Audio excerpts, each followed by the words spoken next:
سړي چې هغه سړی وژني چې وایي زه مسلمان یم او دی بیا هم وژني.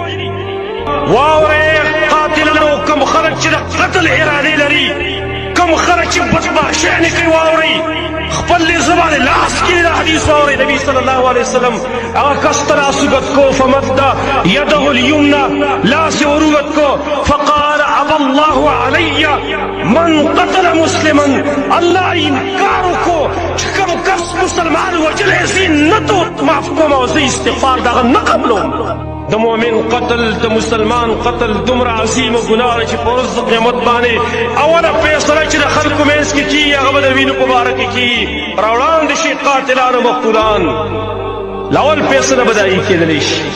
امام بخاري حدیث نقل کړی، عقبه ابن مالک رضی الله عنه فرمایي رسول الله صلی الله علیه وسلم یو سریه ولېږله، یو قافله ولېږله، او کله چې هغې ورله داسې علاقه باندې ورل چې هلته اوبه وي، نو وایي غشو اهل ماء صبحا، هغه اوبو والا خلکو باندې سبا په ټي کې دیو حمله وکړه، هلته ورله او هغه ځای محاصره کړ.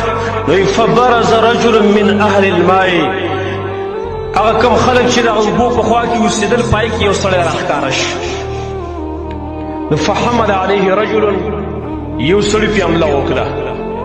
نو فقال هغه انی مسلم، زه خو مسلمان یم، زه مسلمان یم، دلته اوسېږم. فقتله، ایسته یې قتل کړ. دا خبرې ته ونه کتل، ایسته یې قتل کړ. وی فلما قدموا اخبروا النبي صلی الله علیه وسلم بذلك، نبی صلی الله علیه وسلم ته په دې خبره باندې خبر ورکړ. رسول الله صلی الله علیه وسلم پاسې د خطبه شروع کړه. فقام رسول الله صلی الله علیه وسلم خطیبا فحمد الله واثنى علیه. رسول الله صلی الله علیه وسلم خطبه شروع کړه، بیان شروع کړ، الله حمد یې ویل او بیا الله ثنا ویلا.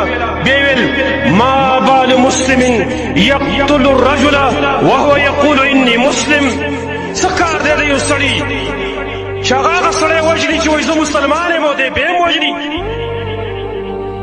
دا سړی ویل یا رسول الله انما قالها متعوذا، دې سړي چې دا خبره کړې وه چې زه مسلمان یم، دی خو ځان بشکاوه، اصل کې دی و کافر. خطبې په دوران کې سړی راپاڅېده، وایي ته خو ځان بشکاوه، د ځان بشکولو لپاره دی ویلې وه. وایي فصرف رسول الله صلی الله علیه وسلم وجهه، نبي صلی الله علیه وسلم ته مخ واړاو.